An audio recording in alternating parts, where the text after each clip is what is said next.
it's Ben, and welcome back to another edition of the Friday Soundcheck. Every week, we break down the hottest new releases, spotlight the rising stars, and give you songs that are climbing fast and deserve a spot on your radar. This week is stacked. We got a bunch of brand new singles, a huge debut album from Chase McDaniel, and a rising star whose first single is already turning heads. Let's dive into it. First up, let's talk new music. We've got a wave of fresh tracks coming out today. Vincent Mason is out with Days Are Numbered, a song that really shows off his knack for heartfelt storytelling. Marlowe dropped Let the Lonely. Corey Kent teamed up with McNown for a song called Measure. And finally, Dasha keeps the momentum rolling after her viral success with Austin by releasing Train. It's catchy, it's fiery, and it proves she's got way more than just one big hit in her arsenal. Now, let's move on to the week's biggest album release. Chase McDaniel has officially dropped his debut record, Lost Ones. It's a project that's been nearly 10 years in the making. In fact, Chase told me in our interview earlier this week that this album feels like writing the first chapter of his book, his full story in music form.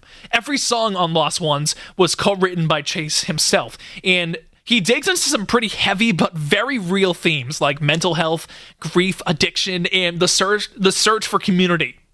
The title track Lost Ones became the glue of the project, and it's so personal that he even named his fan club after it. One of the most emotional tracks is called What I Didn't Have. It's a tribute to his grandparents who raised him. Chase said playing it for his family was one of the most healing moments of his life. On the flip side, there's energy and grit on songs like Die Tryin', which was actually the very first track written for the album. The bottom line, this is the kind of record you can blast with the windows down, but if you really listen, the lyrics hit hard. And Chase is ready to bring that balance of raw honesty and rock and country sound on the road this fall alongside Alexandra Kay, Jason Aldean, and even Tim McGraw. Really big year ahead for Chase. Time for our Rising Star Spotlight. This week, it's all about Preston Cooper and his debut single, Weak. Preston went from being known as the singing mailman in his hometown in Ohio to singing with Big Machine label group. Weak is powerful because it flips the idea of vulnerability instead of hiding it. He leans into that. The message is that there's real strength in admitting weakness. The track has a bluesy, soulful edge and a chorus that will stick with you after the first listen. It's bold, it's emotional, and it's exactly the kind of debut that makes you pay attention.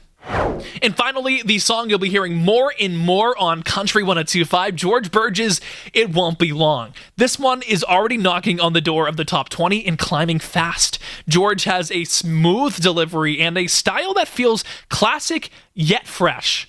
Don't be surprised if this one breaks through in a big way. It won't be long before it's everywhere. So that's your Friday Soundcheck. We've got brand new singles from Vincent Mason, Kameron Marlowe, Corey Kent with McNown, and Dasha. Chase McDaniel dropped his long-awaited debut album, Lost Ones. Preston Cooper makes a powerful first impression with Weak, and George Birge's It Won't Be Long continues its steady rise on the charts. I will see you back here next week. Have a great weekend.